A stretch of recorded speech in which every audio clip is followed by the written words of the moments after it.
నమస్తే అండి. ఈరోజు అయితే నేను ఒక కమ్మనైన దోసకాయ మామిడికాయ కర్రీ కూర అండి. చాలా టేస్టీగా ఉంటుంది. చూడండి, నేనైతే 30 దోసకాయలు తీసుకున్నాను. 2 ఉల్లిపాయలు అండి, వేసుకుందాం. ఉల్లిపాయలు ముందు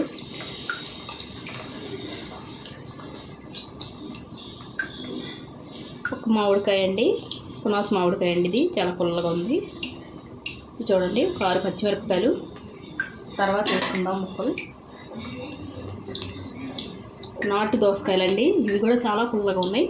ఇలా ఉంటే చాలా టేస్టీగా ఉంటాయి. ఇవి కూడా వేసుకుందాం. చాలా తొందరగా అయిపోద్దండి కూర. ఇప్పుడు ఇందులోకి మనం పసుపు వేసుకుందామండి.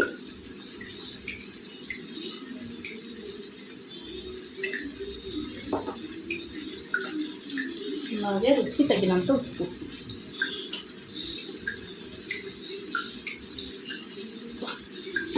ఇది బాగా కలిపేసుకుందామండి.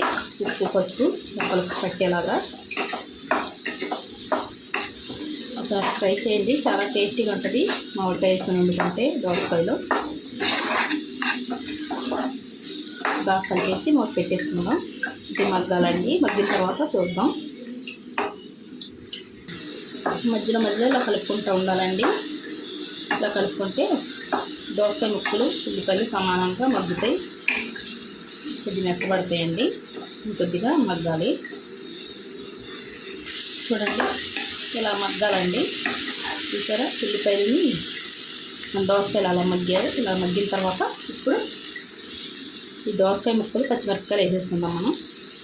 మీ ఇష్టం అండి, 2 అయినా వేసుకోవచ్చు. ఈ సైజు మామిడికాయ అండి.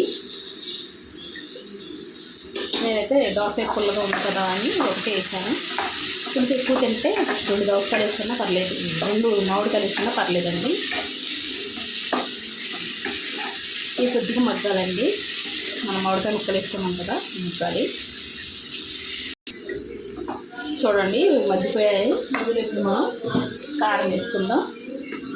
ఆల్రెడీ మనం పచ్చిమిరపకాయలు ఎక్కువ వేసుకున్నాం కదండి, వేసుకుందాం.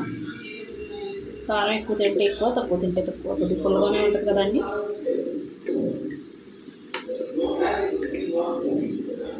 సరిపోతుందండి కారం అయితే. ఒకసారి మనం కలిపేసుకుంటే మనకి వేగిపోతుంది. పచ్చివాసన అన్నది పోద్ది కారంలో. ఈసారి కరెక్ట్గా సరిపోయింది కారం. ఇప్పుడైతే నీళ్ళు వేసుకుందామండి. 1/4 గ్లాస్ వేసుకున్నానండి నీళ్ళు. ఇవి బాగా కలిపేసుకొని మూత పెట్టి మనం వండుకుందాం. ఉప్పు అయితే ఇప్పుడే చూసుకుందాం. చూడండి, కమ్మనైన దోసకాయ మామిడికాయ కర్రీ రెడీ అయిపోయిందండి. ఇంతేనండి వీడియో. నచ్చితే లైక్, షేర్, సబ్స్క్రైబ్ చేసుకోండి.